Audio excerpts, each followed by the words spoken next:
Psalm 61. Hear my cry, O God, attend unto my prayer. From the end of the earth will I cry unto thee, when my heart is overwhelmed. Lead me to the rock that is higher than I, for thou hast been a shelter for me, and a strong tower from the enemy. I will abide in thy tabernacle forever. I will trust in the covert of thy wings. Selah.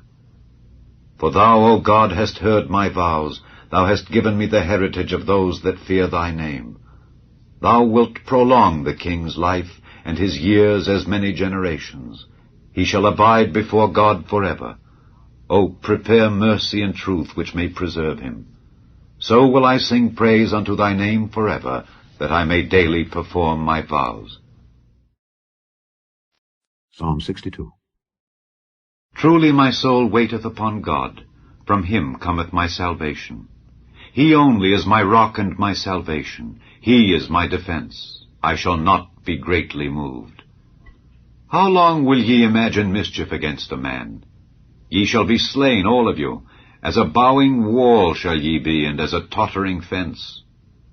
They only consult to cast him down from his excellency. They delight in lies. They bless with their mouth, but they curse inwardly. Selah. My soul, wait thou only upon God, for my expectation is from him. He only is my rock and my salvation. He is my defense. I shall not be moved. In God is my salvation and my glory. The rock of my strength and my refuge is in God. Trust in him at all times, ye people. Pour out your heart before him. God is a refuge for us. Selah. Surely men of low degree are vanity, and men of high degree are a lie. To be laid in the balance, they are altogether lighter than vanity. Trust not in oppression, and become not vain in robbery. If riches increase, set not your heart upon them. God hath spoken once. Twice have I heard this, that power belongeth unto God. Also unto thee, O Lord, belongeth mercy, for thou renderest to every man according to his work. Psalm 64. Hear my voice, O God, in my prayer. Preserve my life from fear of the enemy. Hide me from the secret counsel of the wicked, from the insurrection of the workers of iniquity, who whet their tongue like a sword and bend their bows to shoot their arrows, even bitter words, that they may shoot in secret at the perfect. Suddenly do they shoot at him, and fear not. They encourage themselves in an evil matter. They commune of laying snares privily. They say, who shall see them? They search out iniquities. They accomplish a diligent search. Both the inward thought of every one of them and the heart is deep. But God shall shoot at them with an arrow. Suddenly shall they be wounded. So they shall make their own tongue to fall upon themselves. All that see them shall flee away. And all men shall fear and shall declare the work of God, for they shall wisely consider of his doing. The righteous shall be glad in the Lord, and shall trust in him, and all the upright in heart shall glory. Chapter 19. And it was told Joab, Behold, the king weepeth and mourneth for Absalom. And the victory that day was turned into mourning unto all the people, for the people heard say that day how the king was grieved for his son. And the people gat them by stealth that day into the city, as people being ashamed steal away when they flee in battle. But the king covered his face, and the king cried with a loud voice, O my son Absalom! O Absalom, my son, my son! And Joab came into the house to the king, and said, Thou hast shamed this day the faces of all thy servants, which this day have saved thy life, and the lives of thy sons and of thy daughters, and the lives of thy wives, and the lives of thy concubines, in that thou lovest thine enemies, and hatest thy friends. For thou hast declared this day that thou regardest neither princes nor servants. For this day I perceive that if Absalom had lived, and all we had died this day, then it had pleased thee well. Now therefore arise, go forth, and speak comfortably unto thy servants, for I swear by the Lord, if thou go not forth, there will not tarry one with thee this night, and that will be worse unto thee than all the evil that befell thee from thy youth until now. Then the king arose and sat in the gate, And they told unto all the people, saying, Behold, the king doth sit in the gate. And all the people came before the king, for Israel had fled every man to his tent.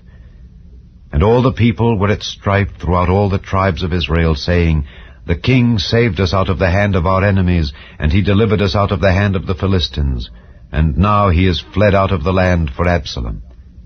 And Absalom, whom we anointed over us, is dead in battle. Now therefore, why speak ye not a word of bringing the king back? And King David sent to Zadok and to Abiathar the priest, saying, Speak unto the elders of Judah, saying, Why are ye the last to bring the king back to his house? Seeing the speech of all Israel is come to the king, even to his house. Ye are my brethren, ye are my bones and my flesh. Wherefore then are ye the last to bring back the king? And say ye to Amasa, Art thou not of my bone and of my flesh? God do so to me and more also, if thou be not captain of the host before me continually in the room of Joab. And he bowed the heart of all the men of Judah, even as the heart of one man, so that they sent this word unto the king, Return thou and all thy servants. So the king returned and came to Jordan, and Judah came to Gilgal to go to meet the king, to conduct the king over Jordan. And Shimei the son of Gera, a Benjamite which was of Behurim, hasted and came down with the men of Judah to meet King David. And there were 1,000 men of Benjamin with him, and Ziba the servant of the house of Saul, and his 15 sons and his 20 servants with him, and they went over Jordan before the king. And there went over a ferry boat to carry over the king's household, and to do what he thought good.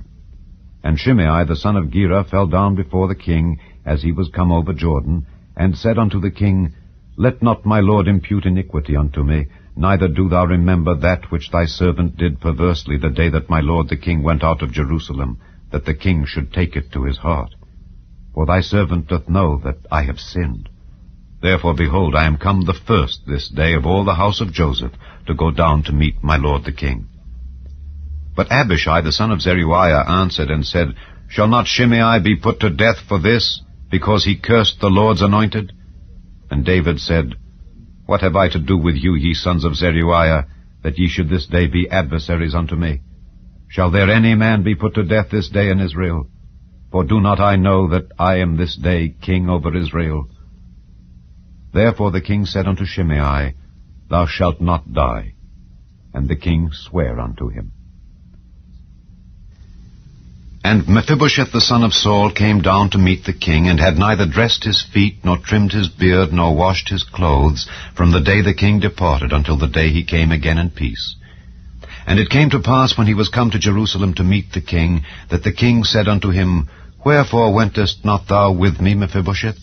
And he answered, My lord, O king, my servant deceived me. For thy servant said, I will saddle me an ass, that I may ride thereon, and go to the king, because thy servant is lame. And he hath slandered thy servant unto my lord the king. But my lord the king is as an angel of God. Do therefore what is good in thine eyes. For all of my father's house were but dead men before my lord the king, yet didst thou set thy servant among them that did eat at thine own table. What right therefore have I yet to cry any more unto the king? And the king said unto him, Why speakest thou any more of thy matters? I have said, Thou and Ziba divide the land. And Mephibosheth said unto the king, Yea, let him take all, forasmuch as my lord the king is come again in peace unto his own house. And Barzillai the Gileadite came down from Rogelim, and went over Jordan with the king, to conduct him over Jordan. Now Barzillai was a very aged man, even 80 years old, and he had provided the king of sustenance while he lay at Mahanaim, for he was a very great man. And the king said unto Barzillai, Come thou over with me, and I will feed thee with me in Jerusalem. And Barzillai said unto the king, How long have I to live, that I should go up with the king unto Jerusalem? I am this day 80 years old, and can I discern between good and evil? Can thy servant taste what I eat, or what I drink? Can I hear any more the voice of singing men and singing women? Wherefore then should thy servant be yet a burden unto my lord the king? Thy servant will go a little way over Jordan with the king, and why should the king recompense it me with such a reward? Let thy servant, I pray thee, turn back again, that I may die in mine own city, and be buried by the grave of my father and of my mother. But behold thy servant Kimham. Let him go over with my lord the king, and do to him what shall seem good unto thee. And the king answered, Kimham shall go over with me, and I will do to him that which shall seem good unto thee. And whatsoever thou shalt require of me, that will I do for thee. And all the people went over Jordan. And when the king was come over, the king kissed Barzillai, and blessed him, and he returned unto his own place. Then the king went on to Gilgal, and Kimham went on with him.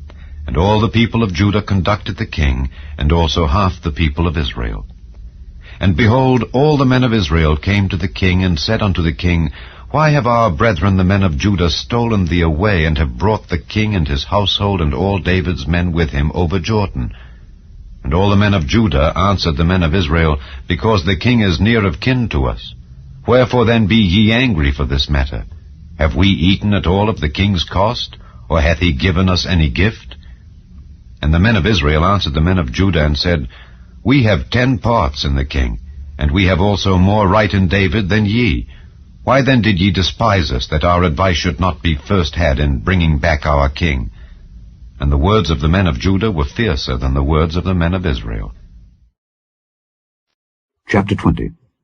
And there happened to be there a man of Belial, whose name was Sheba, the son of Bichri, a Benjamite. And he blew a trumpet, and said, We have no part in David, neither have we inheritance in the son of Jesse. Every man to his tents, O Israel. So every man of Israel went up from after David, and followed Sheba the son of Bichri. But the men of Judah clave unto their king, from Jordan even to Jerusalem. And David came to his house at Jerusalem, and the king took the 10 women his concubines, whom he had left to keep the house, and put them in ward, and fed them, but went not in unto them. So they were shut up unto the day of their death, living in widowhood. Then said the king to Amasa, Assemble me the men of Judah within 3 days, and be thou here present. So Amasa went to assemble the men of Judah, but he tarried longer than the set time which he had appointed him. And David said to Abishai, Now shall Sheba the son of Bichri do us more harm than did Absalom. Take thou thy lord's servants, and pursue after him, lest he get him fenced cities, and escape us. And there went out after him Joab's men, and the Kerethites and the Pelethites, and all the mighty men. And they went out of Jerusalem to pursue after Sheba the son of Bichri. When they were at the great stone which is in Gibeon, Amasa went before them. And Joab's garment that he had put on was girded unto him, and upon it a girdle with a sword fastened upon his loins in the sheath thereof. And as he went forth, it fell out. And Joab said to Amasa, Art thou in health, my brother? And Joab took Amasa by the beard with the right hand to kiss him. But Amasa took no heed to the sword that was in Joab's hand. So he smote him therewith in the 5th rib, and shed out his bowels to the ground, and struck him not again. And he died. So Joab and Abishai his brother pursued after Sheba the son of Bichri. And one of Joab's men stood by him, and said, He that favoureth Joab, and he that is for David, let him go after Joab. And Amasa wallowed in blood in the midst of the highway. And when the man saw that all the people stood still, he removed Amasa out of the highway into the field, and cast a cloth upon him, when he saw that every one that came by him stood still. When he was removed out of the highway, all the people went on after Joab, to pursue after Sheba the son of Bichri. And he went through all the tribes of Israel unto Abel, and to Bethmaachah, and all the Beerites, and they were gathered together, and went also after him. And they came and besieged him in Abel of Bethmaachah, and they cast up a bank against the city, and it stood in the trench. And all the people that were with Joab battered the wall to throw it down. Then cried a wise woman out of the city, Hear, hear! Say, I pray you unto Joab, Come near hither, that I may speak with thee. And when he was come near unto her, the woman said, Art thou Joab? And he answered, I am he. Then she said unto him, Hear the words of thine handmaid. And he answered, I do hear. Then she spake, saying, They were wont to speak in old times, saying, They shall surely ask counsel at Abel. And so they ended the matter. I am one of them that are peaceable and faithful in Israel. Thou seekest to destroy a city and a mother in Israel. Why wilt thou swallow up the inheritance of the Lord? And Joab answered and said, far be it from me that I should swallow up or destroy. The matter is not so. But a man of Mount Ephraim, Sheba the son of Bichri by name, hath lifted up his hand against the king, even against David. Deliver him only, and I will depart from the city. And the woman said unto Joab, Behold, his head shall be thrown to thee over the wall. Then the woman went unto all the people in her wisdom, and they cut off the head of Sheba the son of Bichri, and cast it out to Joab. And he blew a trumpet, and they retired from the city, every man to his tent. And Joab returned to Jerusalem unto the king. Now Joab was over all the host of Israel, and Benaiah the son of Jehoiada was over the Kerethites and over the Pelethites, and Adoram was over the tribute, and Jehoshaphat the son of Ahilud was recorder, and Sheva was scribe, and Zadok and Abiathar were the priests, and Ira also the Jairite was a chief ruler about David.